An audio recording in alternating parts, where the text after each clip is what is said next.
Hello everyone, very warm welcome to StudyIQ IS English channel. I am Praveen Mishra and I welcome all of you all to this series of art and culture subject.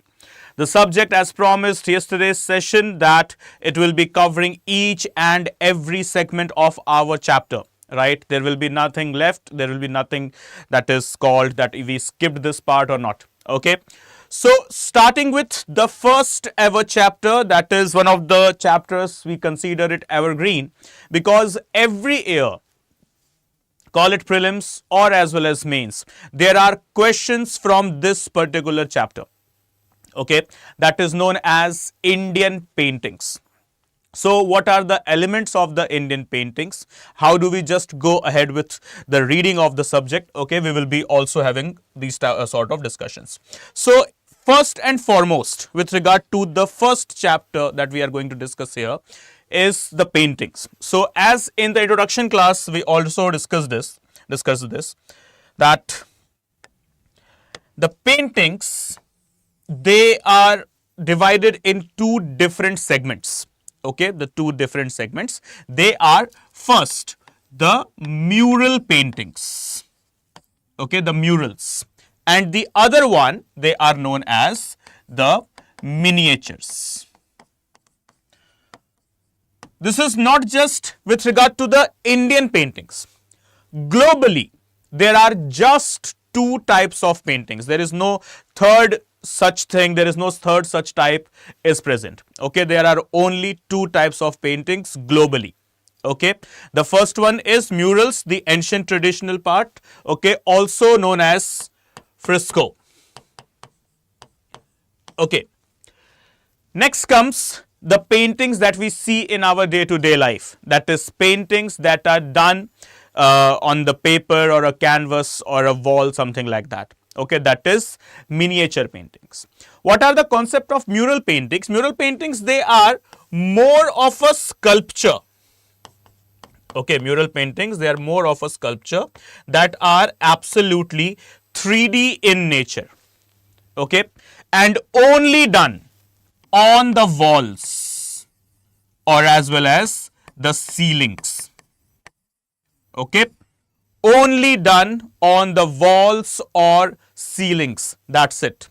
Okay, murals. Whereas the miniature paintings when we talk about, okay, so these are the paintings that can be done on a piece of paper. We will also witness that they are also painted on leaves. They are also painted on canvas. Okay, so they are absolutely what? 2D in nature. Whereas murals, they are what? 3D in nature. Okay. Yes, very good afternoon all of you. Okay.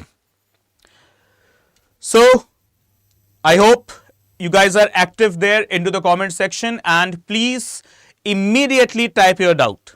Immediately, as soon as the doubt exists in your mind, okay, takes place in your mind, please do type that doubt here, okay, and I assure you, immediately we shall take care of it, okay. So, coming to the point here, murals and miniatures. So, as of now, with regard to our subject, we are going to start with the Indian miniature paintings, okay, but before understanding miniature paintings, just understand some basic aspects of our paintings. Okay. There was a very famous book written around 1st century BC. Okay, which says there is a chapter. Okay, actually the name of the book firstly I would like to carve out. Okay, that is, it is named as Vishnudhar Mottara Puran.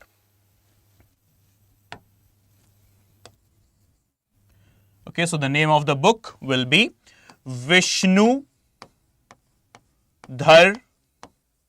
Mottara Puran. Okay, this is the name of the book, and inside this book there is a chapter. Chapter is named as Chitra Sutra.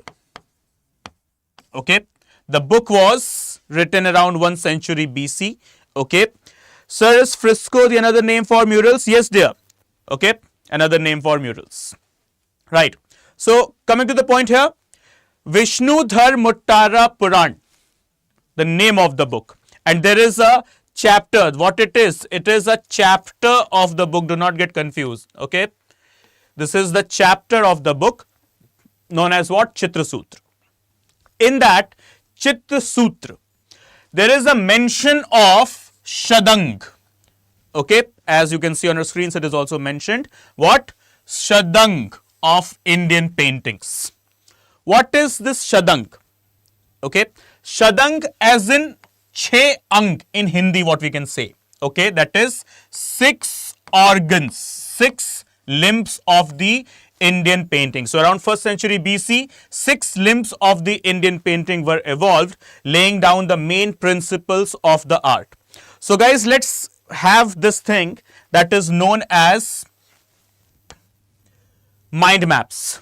Whatever you are reading, okay, whatever I am teaching here, just keep a piece of pen and paper, keep a piece of paper and a pen with you, okay, and just try to make the flow charts all together all at once, okay.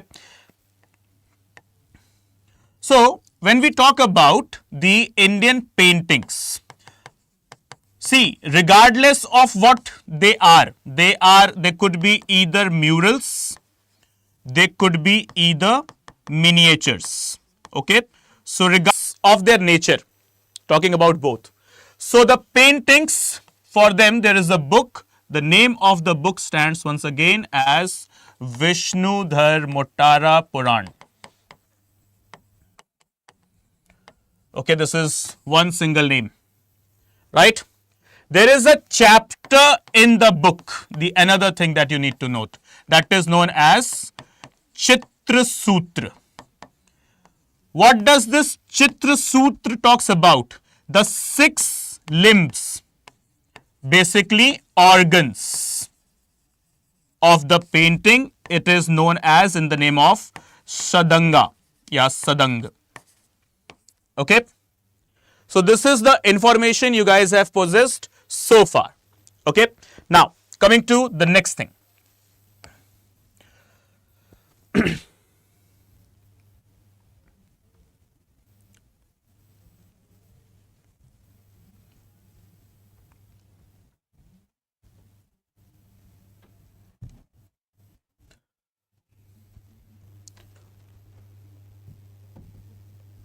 Okay, so here we go. With the 6 limbs, that is the types of organs, the 6 organs we have with the Indian paintings. Okay, so what are these 6 limbs? So the first one on your screens, as you can see, is the Roop Bheda. So what are they? What are they? What we are discussing? This is what? Simply the Shadang. Okay, this is how we simply write Shadang, or the 6 organs or limbs. Okay. So the first one there is known as Roop Bheda. Okay, that is Roop Bhed, that is simply meaning the secrets of the form.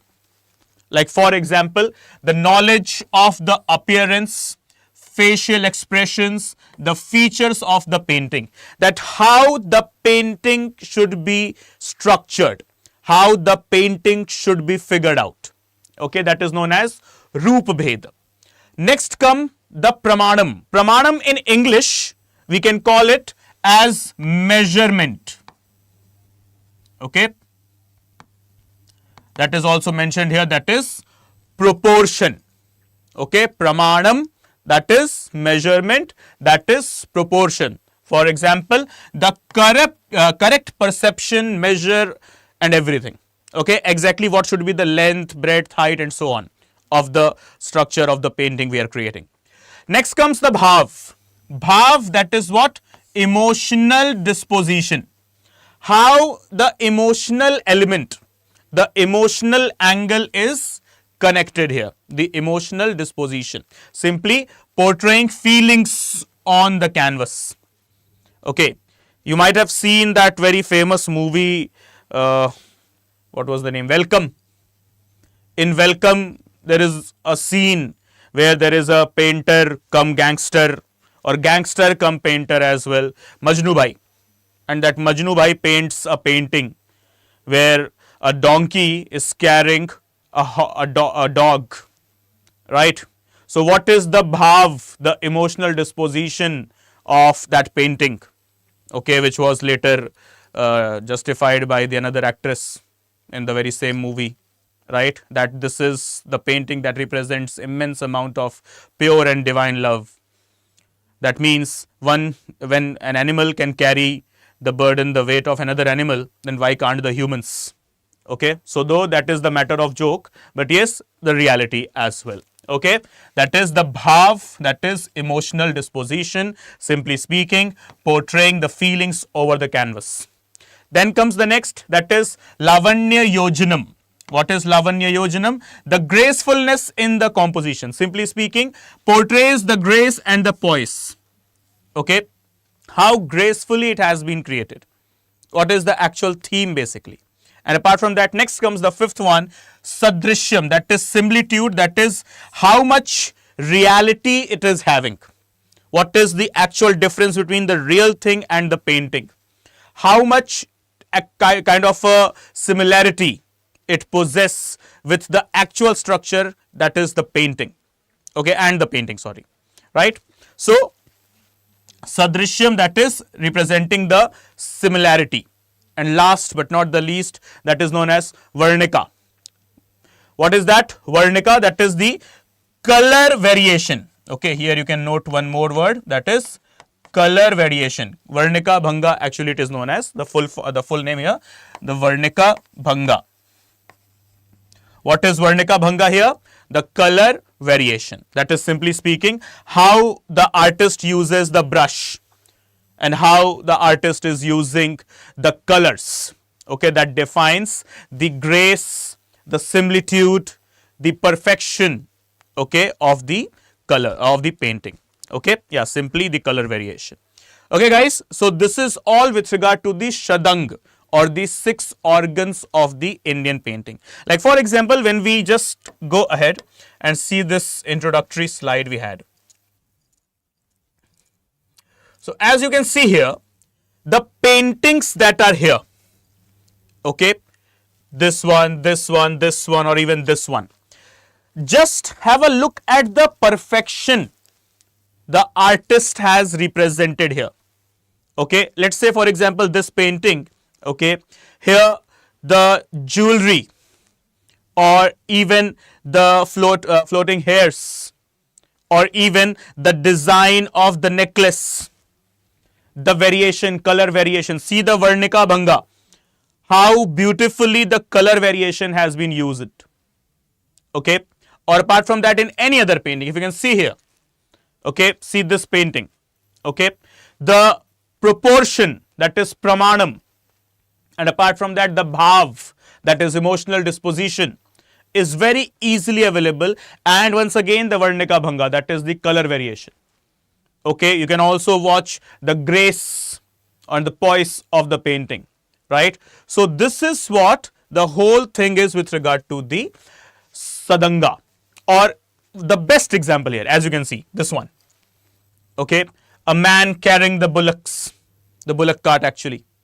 Okay, with regard to the turban, the stick in the hand, the clothes he is wearing, okay, the background and everything. This provides life to the painting. Okay, though yes, reality is different. Reality doesn't look like the sky doesn't look like this. But yes, the grace, the emotional disposition, okay, the varnika bhanga or the similitude thing, okay, represents the wonders of the painting. Okay. Yes, everyone, good evening, good afternoon. Well, to be honest, it's good afternoon. Okay. Right, guys, I hope this is clear. So, this is Shadanga. Shadanga mentioned where? Shadanga mentioned in Vishnu Dharmottara Puran in the chapter named as Chitra Sutra. Okay. Okay. All clear, guys?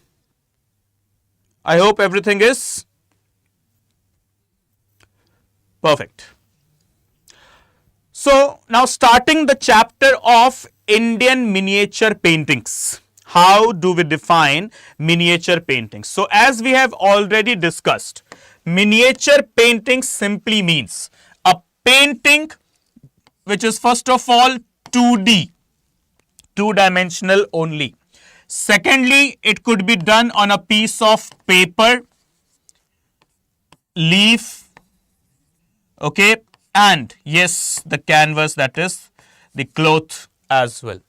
So these are the features of the miniature paintings. First of all, they are 2D. Secondly, could be done on paper. Thirdly, could be done on leaf as well. And fourthly, it could be on a piece of canvas as well, right? So this is what basically the miniature paintings they are, okay. Now, the schools of Indian miniature paintings. How do we define the schools of Indian miniature paintings? So the first thing that you need to understand here, does the word school literally mean school? In Hindi, you might have encountered a word in movies, so at least in movies actually, that is gharana. When we talk about school of Indian miniature painting or school of music, school of dance, that doesn't simply mean school. School as in here, it is the thought. Yes, teachings are also done there. And the principle. And one more thing, that is themes. Okay. So when we just talk about the word school, you have to figure about all of these things. That is a thought, that is a theme as well. It is being taught, and apart from that, the principle, what they are following. Okay. Need here, this is the part not of the prelims crash course. Okay. We are going in detail. It's a kind of a foundation course for next year's prelims as well as mains. Okay. Fine. Sir, in ancient periods, mostly used colors for painting. Yes, dear. Obviously, the colors, without colors, there would be no painting. Okay. So, obviously, Varnika Bhanga is something that is the sixth organ and one of the most important organs as well. Okay.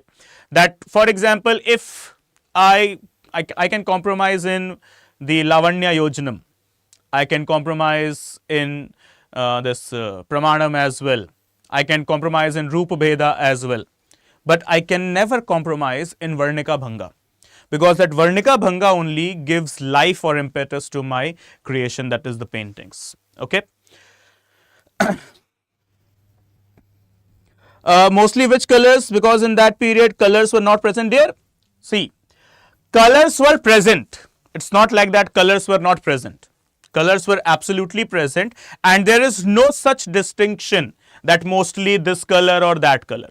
Okay, colors were present, but there is no distinction that this was the color prominently used, that was the color prominently used. Okay, so relax with that point. Yeah. Okay, so we can proceed. So there are, as you can see, 7 schools of Indian miniature paintings. Pala, that is towards the Assam region, the Jain school, the Mughal school, Rajasthan, Odisha, Pahadi and Deccan. Okay, so Deccan as in towards the Maharashtra region, Pahadi as in the regions of Uttarakhand and Himachal, Odisha, yes, Odisha, Rajasthan, that is Rajasthan, Mughals, that is the central Indian part as well as the areas where Mughal dynasty was having its territories. Jain temples we can see throughout the northern belt of our country. Okay, not temple, sorry, Jain paintings, okay, Jain school of paintings throughout the northern belt of our country. And apart from that, coming with the area of Palas. So Pala dynasty, basically the outcome of the Ahom dynasty. Okay, that is nearly the, you can simply call it the region of Assam presently. Okay. So the 7 schools, Pala, Jain, Mughal, Rajasthan, Odisha, Pahadi and Deccan. So starting with the first one into the list, going with the chronology, that is the Pala school of Indian miniatures. Okay. So Pala school, represents what? The earliest example of miniature paintings in India. Specifically, these paintings were Buddhist in nature. Okay, what were these paintings? They were representing Buddhism. Okay, specifically, they were done in the monasteries or the Mahavirs of Nalanda, Odantapuri, Vikramshila and Somrup. So if there is a question, which of the following areas were covered by the Pala School of Indian Miniature Paintings? So there are, as you can see on your screen, 4 distinct locations. What are these locations? Nalanda, Odantapuri, Vikramshila and Somarupa. They were the greatest centers of the Buddhist learning and art. Okay, so from where the Pala school actually got its boost, right? So Pala school represents what? The earliest examples of Indian miniature paintings.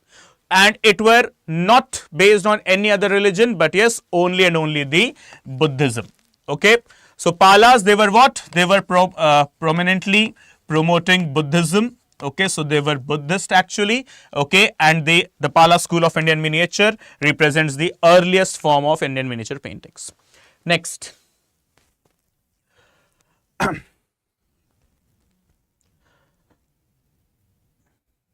Okay, so the next thing that is in front of us here, the paintings are in the form of large number of manuscripts. Done in what? Done on a palm leaf. So as I stated in the beginning, that is the Pala school. Okay, sorry, the miniature paintings, they could be done either on a piece of paper, canvas and yes, on leaves as well. Okay, so Pala school, okay, they were painting specifically on what? On palm leaf, relating to the Buddhist themes, and the images of Buddhist deities at the centers were also held. Okay, simply speaking, the Pal school also portrayed the Jatak tales. Jatak tales, that is the life and times of Lord Buddha. Okay, Jatak tales, simply speaking, life of Lord Buddha. Okay, so the factors that we need to understand with regard to Pali school of painting. Pali school of painting, Buddhist in nature, representing Jatak tales, and paintings were done on what? Specifically on the palm leaves. Okay, specifically, simply speaking, palm leaves. Next.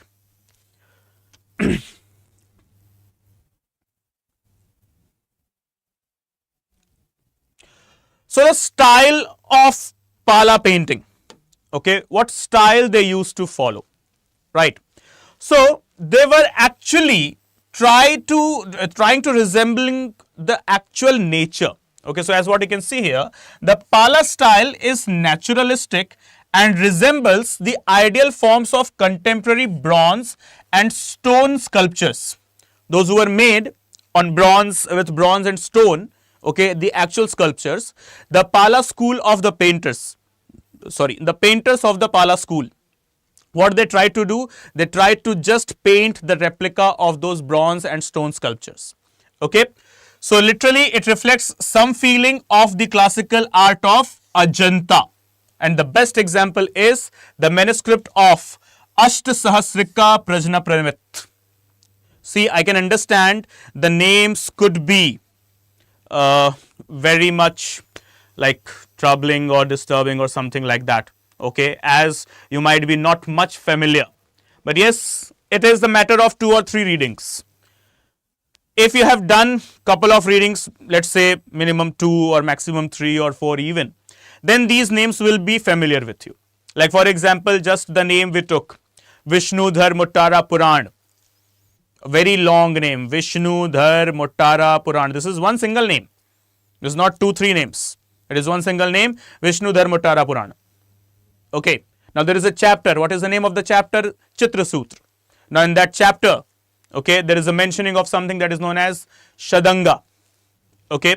So this is something which even I felt very uncomfortable while I was reading it for the first time. But after a couple of readings, now these unfamiliar words were now familiar to me. Okay, so here we go.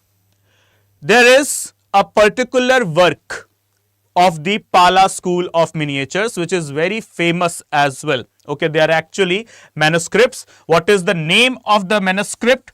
Asht Sahasrika Prajna Parmit. Okay, Ast Sahasrika Prajna Parmit. Related to which school? Related to the Pala school. What it is basically? It is a manuscript. And Pala school, what are the themes? They try to be as naturalistic as they can, as possible, and they try to resemble the sculptures that were made at that time of bronze as well as stone.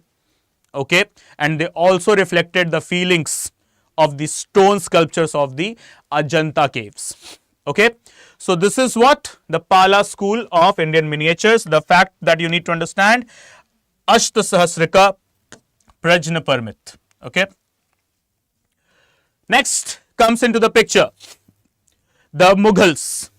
Sir, the sessions PDF, guys, though I forgot to add that slide here. Okay. Nadia, the Pala dynasty is the ancient Indian, one of the ancient dynasties. Okay, though it's into the transition era. Okay, immediately after Palas, the medieval dynasties shall also start. But Palas, they are inducted into the ancient medieval kingdoms. Okay, not into the medieval ones. Okay. Now, with regard to the sharing of the notes and PDFs that you guys need, okay, you guys can connect with me over my social media handles. Okay, so you guys can firstly connect with me over my Telegram channel.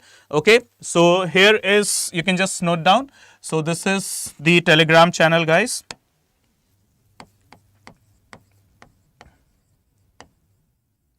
So Telegram is study_with_Praveen.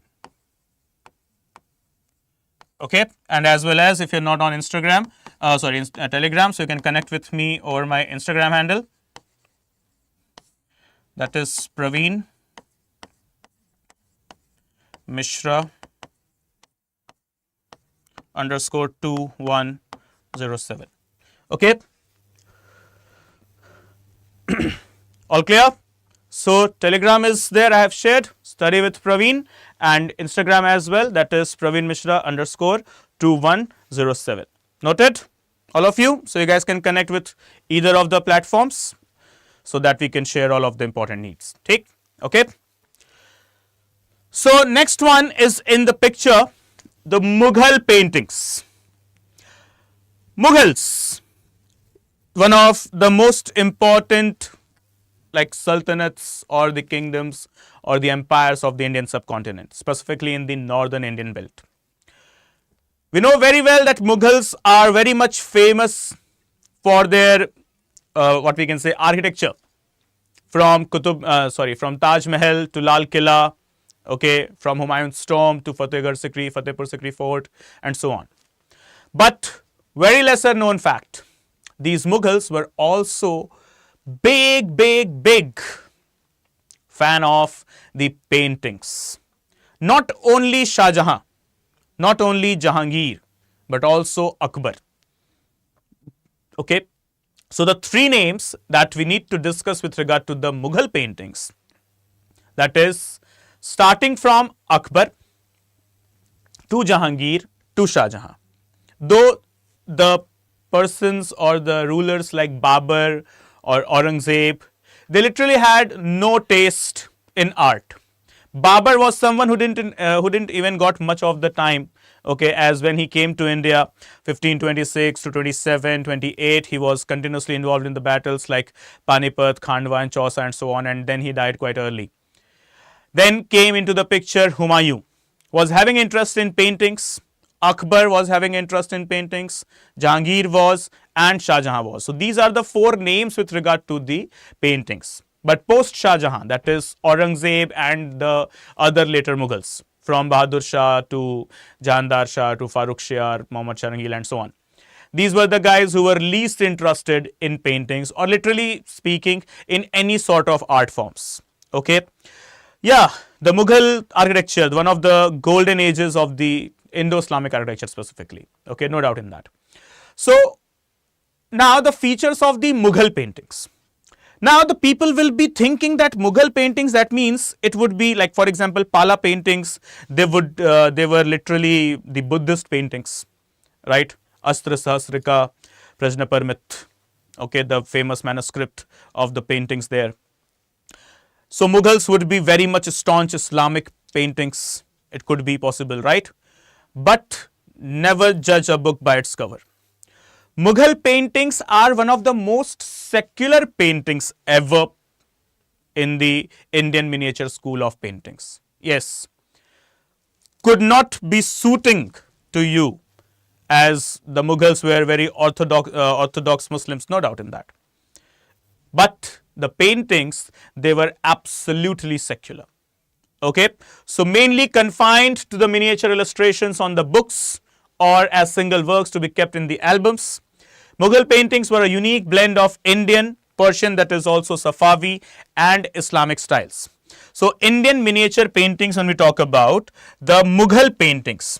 So this Mughal paintings, they have represented a blend, a mixture of three distinct painting art forms. That is, the one is the Indian type, second one is the Persian, also known as Safavi, and the third one is the Islamic styles. Remember guys, Persian doesn't mean always Islamic, or Islamic always doesn't mean Persian. Okay, there exists huge difference between being Persian and being Islamic. Okay, so Indian style of painting plus Safavi style of paintings, also known as Persian style of paintings, plus Islamic style of paintings. So they were having the blend. The Mughal school of miniatures, they were having a blend of all of these three types of paintings. Okay, Indian plus Persian, that is also known as Safavi, plus Islamic. Okay, now the other features of the Mughal paintings. As you can see, surprisingly, they were primarily aristocratic as in representing the rulers. But they never represented any religion. They were absolutely what? Absolutely secular.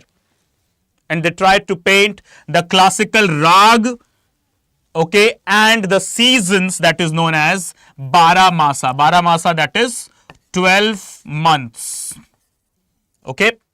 So the classical rag, they also tried to paint the music, okay, and the most important theme of the Mughal paintings, Mughal miniature paintings, they were the Bara Masa paintings. Say Bara Masa, that is Bara, that is 12, Masa, that is months. Okay, so these are the striking features of the Mughal miniature school of paintings. Okay, now talking about the further of the aspects into the Mughal miniature school of paintings. So first of all, the very famous book that is known as Tuti Nama. Okay, first artwork of the Mughal school. First thing, and second, Akbar's reign was considered as one of the most prominent reign with regard to the miniature paintings. Okay, so Tuti Nama, first artwork of the Mughal school. Just please make your notes very carefully, guys. Though you will be having this PDF as well. Okay, but you must also have your own handwritten things with yourself. That provides you much more confidence as compared to any other books or PDFs. Okay, so please try to write as much as possible. Okay, so Tuti Nama, the first artwork of the Mughal school, and Akbar's reign, it ushered a new era in the Indian miniature painting. Akbar was very much fond of painting, very much. He loved painting, though he was not himself a great painter, okay, but yes, he was having much interest in paintings. Okay, so at zenith, the Mughal paintings reached at zenith under none other than but Jahangir, who himself, very less known facts, but Jahangir was himself a very great painter. As you can see the word mentioned here, famous painter. So Jahangir encouraged the artists to paint portraits of the darbar. Okay, that how I am inside my darbar, how I am dealing with the masses, how I am dealing in the administration and so on. Okay, so aristocracy started with Jahangir. The aristocracy of paintings actually, it started with Jahangir, right? So at zenith under Jahangir, who himself was a great painter, yes, that's a fact. Very lesser known fact or a very rare fact simply speaking, but Jahangir was a very prominent painter. His paintings are still kept in many of the museums. Okay, next comes into the picture Shah Jahan, continued to the patronage of the painting, and lastly Aurangzeb. He literally had no taste in the fine arts. He was more interested in, the war and expansion of the territories and so on. Okay, so the names that what we have got, Akbar, Jahangir and Shah Jahan. So taking this thing into the detailed format. Okay, starting with Akbar. Okay, yeah, the famous facts with regard to the paintings. Most significant paintings, they are Hamza Nama, Razm Nama, also known as the Book of War, and Akbar Nama. And the finest example of this school includes the Hamza Nama series, started in 1567 and completed in 1582. You can see 15 years it took for a series of painting to be completed. Not a small amount of time, right? 15 years.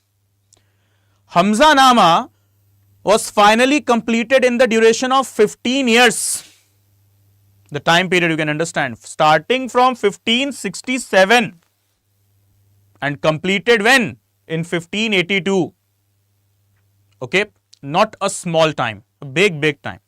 So apart from Hamza Nama, we have got the Book of Wars, that is Razm Nama, and yes, the Akbar's own stories, that is known as Akbar Nama.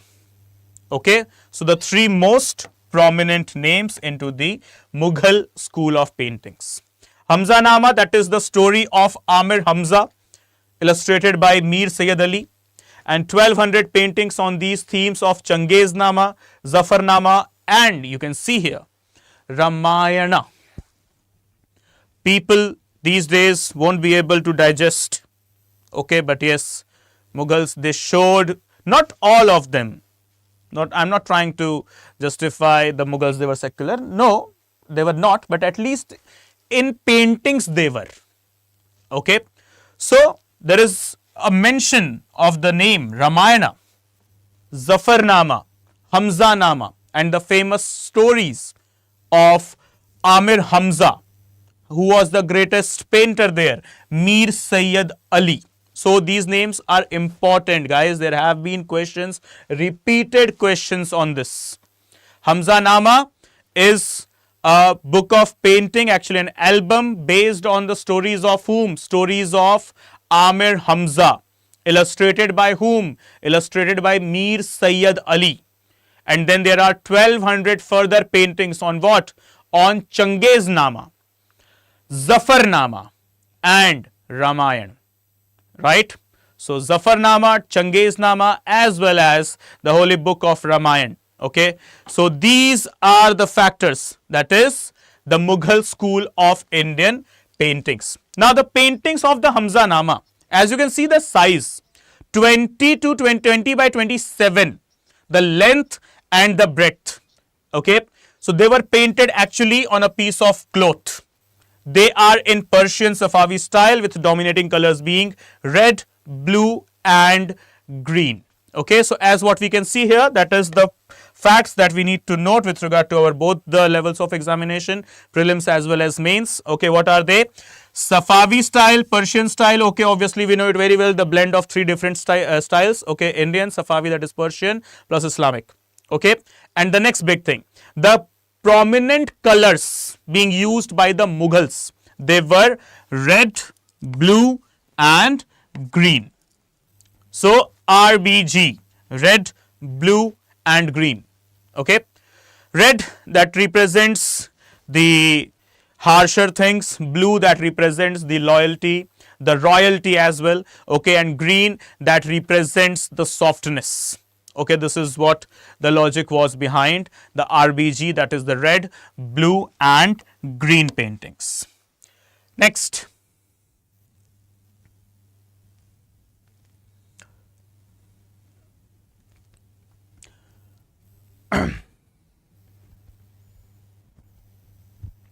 So as you can see, there are names who were one of the most prominent painters, and these painters, they were employed by Akbar in his court. Who are they? The names, they are Mir Sayyid Ali, Abdul Samad Khan, okay, and also there were some factors, that is, these were the painters, as it was stated at that time, those who actually created the paintings that look more than original, more than real. Okay. So in actual terms, when you talk about, they were formerly employed by Humayun and they continued till the reign of Akbar. Okay. So Mir Sayyid Ali, the one who illustrated the Hamza Nama, okay, and apart from that, another famous name here is Abdul Samad Khan. Who employed them in their court? It was Humayun. And they continued with the reign of Akbar as well. Okay. Who were they? They were of the Persian origin. So actually, these are the people who to be accredited with the blend, that is the mixture, that is simply speaking the Indian plus Safavi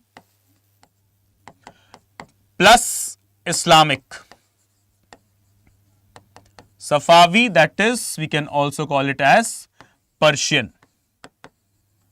Okay, so Safavi style or Persian style plus Indian style plus Islamic style. So who brought the Persian style of the miniature paintings to India? So it should be credited to two names, Mir Sayyid Ali, Abdul Samad Khan.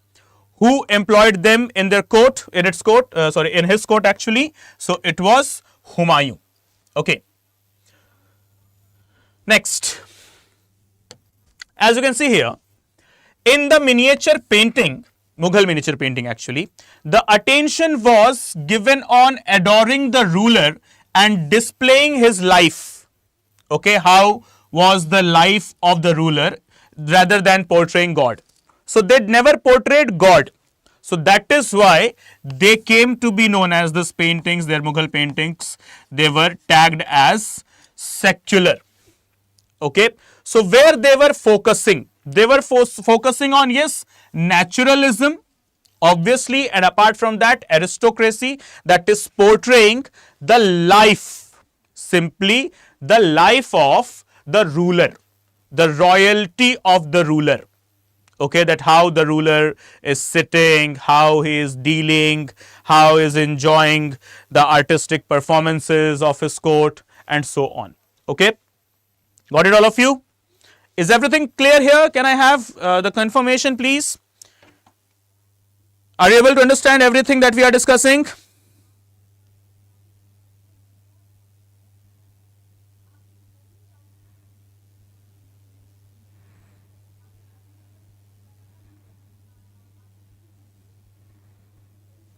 Yes, sir. Okay. Perfect. Good. You guys are quick and fast learners. Nice.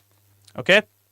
It will be good to continue the sessions with nice and quick and fast learners. Chalo. Fantastic, guys. Good. Keep it up. So here we go. Next big thing. Akbar. Just simply Akbar. He awarded the painters, looked upon the paintings as a medium of study and enjoyment. He also established Karkhanas. Karkhanas as in simply workshop. Workshop what? Workshop just for the sake of paintings. Okay? Right? Workshop just for the sake of paintings. So who it was? Akbar. While Akbar will establish a workshop when it comes to Jahangir. Okay. Jahangir will establish the studios. Okay, we will be discussing this thing into the Jahangir thing, into the Jahangir chapter. Okay, just upcoming. So, Jahangir established the studios whereas Akbar established the workshop. Papa ने factory बनाई, बेटे ने showroom डाला. Okay, the father created the factory and the son established the showroom. So, as you can see, it is reality. Jahangir, studio, that is simply showroom. Okay, and Papa Akbar, he created what? He created the workshop. Okay, so Jahangir, studio, and Akbar, workshop. So he actually started awarding the painters. It's not just that he took the painting and he was like, nice, nice, go. Okay, fine. Painting is nice and now you will be awarded as well. Okay. So during Akbar's time, the use of calligraphy and three-dimensional figures in the painting were much prevalent. Now there will be a question in your mind. Sir, how is it possible? You only said in the beginning of the lecture that the miniature paintings are 2D in nature. Only the mural paintings are 3D in nature. Then how come we say that Akbar tried to have 3D paintings? And how the 3D paintings are even possible on a piece of canvas or a paper? Impossible fact, true. So, the reality is, he made 3D paintings? No. He made 2D paintings only which looked 3D. Okay, for example, if we can have a look at this. This is a painting.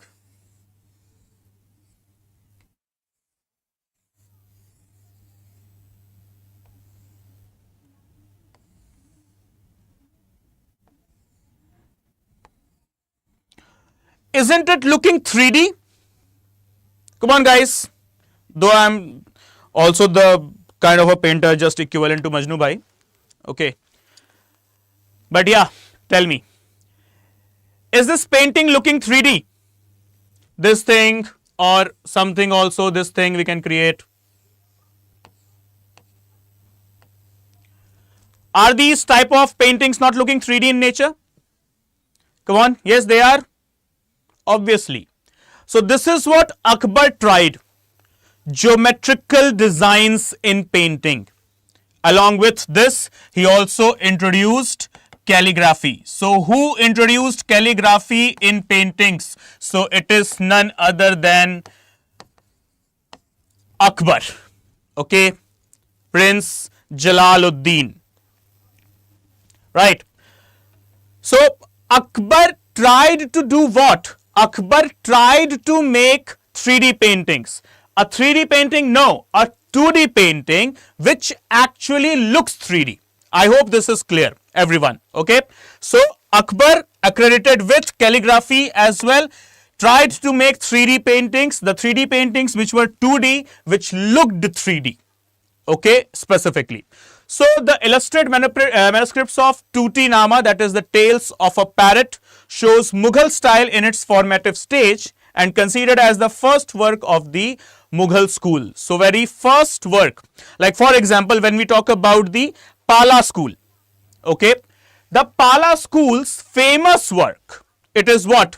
Ashta Sahasrika Prajna Parmit, right? But when it comes to the famous or the first ever work of the Mughal school, so what is this? This is Tuti Nama. Okay, what is this? This is Tuti Nama.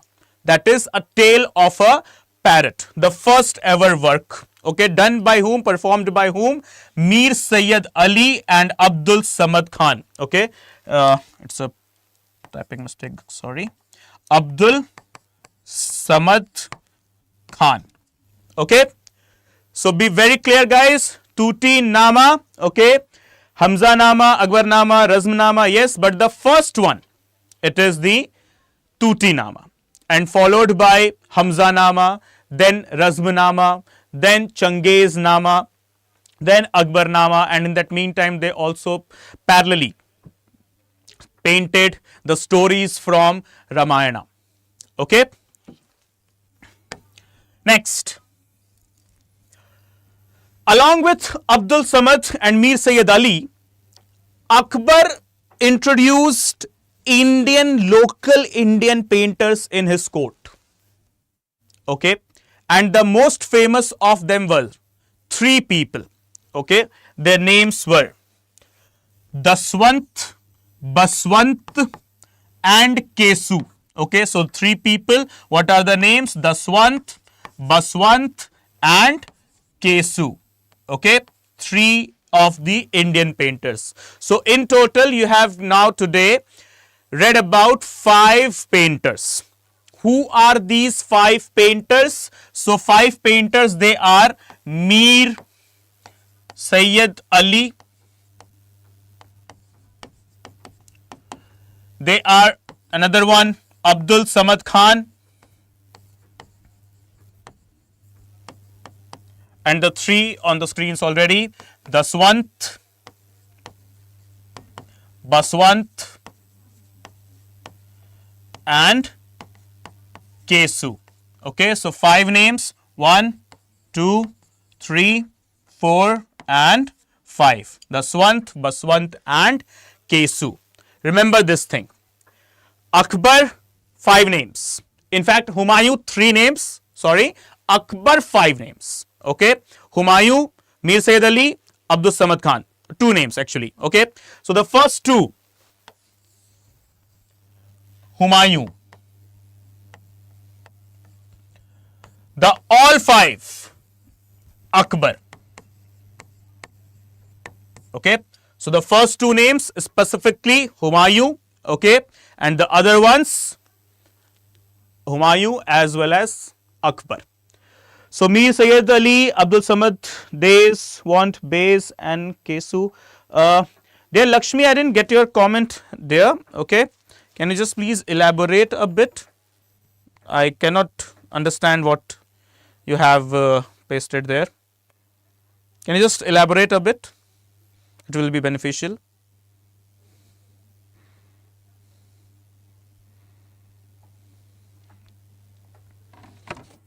Typing mistake, okay, no problem. Okay. Next comes into the picture Jahangir. As we were discussing about Jahangir, that he himself was a very great painter. Okay. Jahangir was very much criticized that he was least interested in governance and administration. And that criticism is absolutely correct. It's not wrong. Absolutely correct statement. Jahangir was someone who was more interested in painting, dances. Though he was not a person you can say he was involved in much of the debauchery. No. But yes, much involved in arts. Okay. So this is what Jahangir is. So that is why his court was more dominant towards, his court was being dominated by his wife. Popularly, many historians have called his wife as Mehrun Nissa, but the actual name is still a subject of conflict between the historians. Okay. So coming to the point, Jahangir was exceptionally a great patron of painting, and during his reign, Mughal painting reached its zenith. Started from Akbar and at zenith was taken by Jahangir. So the theme of the painting during the time period, okay, was based on the events from Jahangir's own life, basically Jahangir Nama, okay, and also gave emphasis on bringing naturalism to the painting. And being a naturalist, he preferred the paintings of flowers, trees, birds, animals and so on. So simply speaking, we can just type this name, the umbrella term, flora and fauna. Okay, flora and fauna, the 2 names. simply. Birds, animals, species, flowers, whatsoever. So apart from his own paintings, okay, where he was interested much in natural things, that is flowers, animals, birds, trees, as much as natural as it can be. Okay, so this is what Jahangir. See, remember, Akbar was not that naturalistic as compared to Jahangir. Okay, and we know it very well, it was Jahangir who first welcomed Captain Hawkins and Munro's, right? So it was the Mughal Emperor Jahangir who got introduced with the Europeans for the first time. Okay, who got introduced with the Europeans for the first time. Who it was? It was Jahangir, right? And yes, when he met the Europeans, that is Captain Hawkins and so on, they also showed him their native paintings, that is the native paintings of Europe. And now he was like, this is something new. How can I not admit this thing into my paintings, right? So Jahangir was also influenced by the European style of paintings, and he encouraged his painters to focus on single point perspective, as was done by the European painters. Not portraying multiple subjects in one painting, just the painting used to focus on one single thing. Could be a single tree, bird, animal, or a person, whatever. Okay, so Jahangir, he got influenced by what? The European style of painting. It's very easy to remember, as Jahangir was the first ruler in India to welcome Europeans. Okay. So Jahangir Nama, the famous book, obviously, and apart from that, the other new painters, those who were employed by Jahangir. See, Mir Sayyid Ali, Abdul Samad Khan, Daswant, Baswant, Kesu, they were from the time period of starting with Mir Sayyid Ali and Abdul Samad Khan, that is Akbar simply, Akbar. Then Jahangir continued with the other names as well, Daswant, Baswant, Kesu.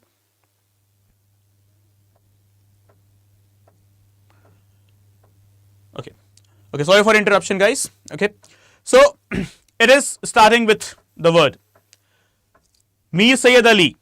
Okay, and then we have got Abdul Samad Khan. Then later with Akbar. Okay, we got whom? We got Daswant, Baswant, Kesu. But with Jahangir, further names were also here. That is Ustad Mansoor, Bisandas. Okay, so two names to be added more. That is Ustad Mansoor and Bisandas, and yes, one more name, Abdul Hassan. Okay, guys, so this is it with regard to the Mughal school of paintings. Okay, one more thing is to be added or more. That is Shah Jahan. Shah Jahan focused more on architecture as compared to the paintings. Shah Jahan was not much interested in paintings. Okay, Shah Jahan was having more of the dominance towards architecture. But yes, he employed the painters and asked them to paint Shah Jahan's reign, and yes, use what? The gold plus silver colors. Obviously, it was Shah Jahan, right? He want everything in royal notes only. So, in paintings also, he wanted some extravagant things. That is, the colors to be used by, only golden and silver. Okay. So guys, this is it for the session right now today, as there is some issues with the availability of the timing slots. Okay, so we shall eliminate that issue very soon. Okay, so guys, the things that we have remember, please do make a mind map that is like this, as we were doing this. Okay, so please do make something like this. Okay, and please share it with me over my Telegram or Instagram, wherever you guys have connected. Okay, for sure I will take into the consideration. I will connect you guys for sure, don't worry. Okay everyone, so thank you so much for watching me in here. Please do subscribe for the channel if you haven't done, and please do like the video if you did. Okay, thank you so much guys. See you all soon. Bye bye. Take care. Study well. Jai Hind.